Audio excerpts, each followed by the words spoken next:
bật rù la mà đây khơi sắp này này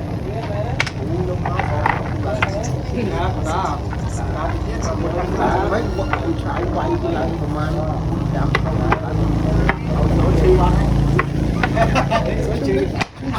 chính phụ huynh chính mất tất cả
sạch ngon này quay ở đây cứ sạch ngon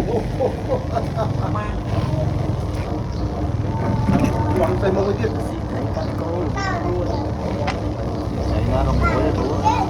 đó nó thấy tí đi vô thấy tí mà cái cặp vô thấy tí thấy chân kia mà bỏ thấy tí vô trên mà tụi con không biết đây là muối giống như này con mà cô đấy là đây là tôi nuôi cái này kia chứ mình đang tới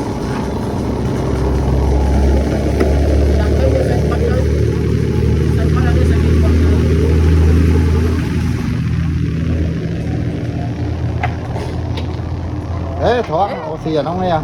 rồi thì ở nóng viêm của thằng ấy hả dương si ốc dương si thủy ốc tiết đấy nè ê giờ tụ si món đó thầy giờ tụ si hãy cho cô si ốc món rồi đây phi mà mát đấy nè thì đã chơi này si ốc thầy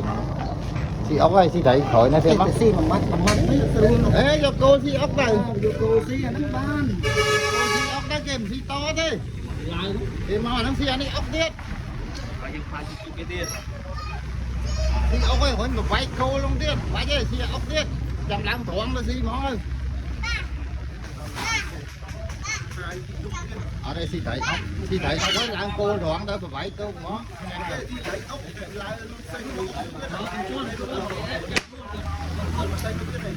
ở đây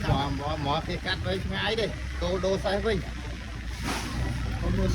tới chộp tới cô đô sai mấy kia đấy cái phái là si túng bao nhiêu ốc những cái cắt món à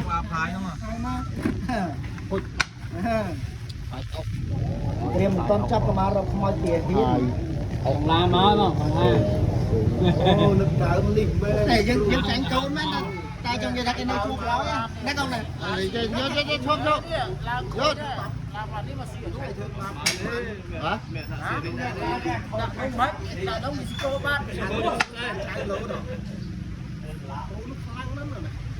dương sang ra dương ngọt dương là đúng si tung kem xiên đi tu cái cho nó tu cái cho nó tu cái cho nó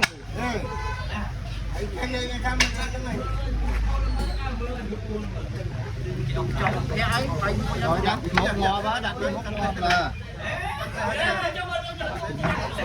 quay ra tu nó quay á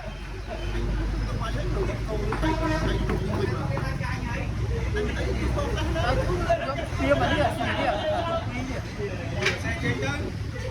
cô là vậy hay mà vậy tu món ơi giờ cô là mà vậy món tư được đây luôn đấy xem mà cô xem mà cô nếu qua xe lam rồi tu cho nó đó lúc cho nó mình cố lộ bạ quá đó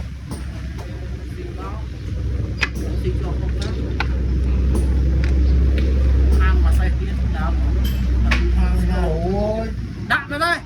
đạp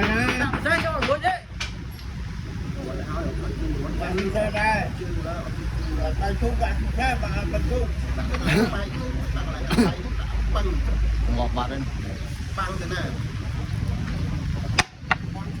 ngọt với vậy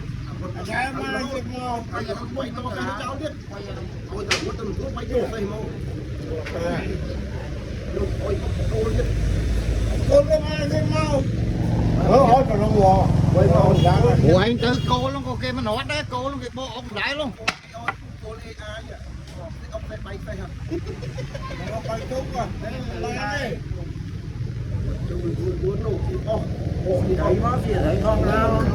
thấy cái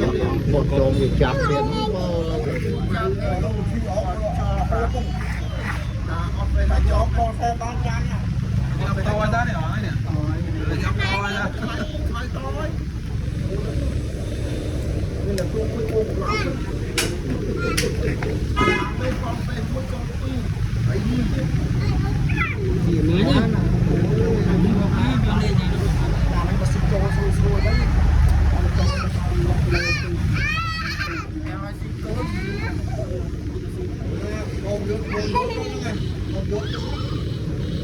bay theo rồi bay tốt tiền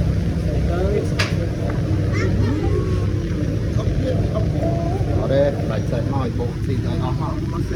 rồi nó là cái ong mà chướng dương đi hay là ha lại đây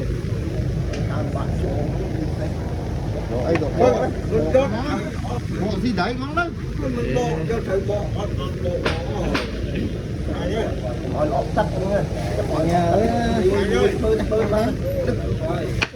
lá chốt lên mấy ai đi kia nhóm không con nga nhóm bạn sĩ à con đi mà đi đây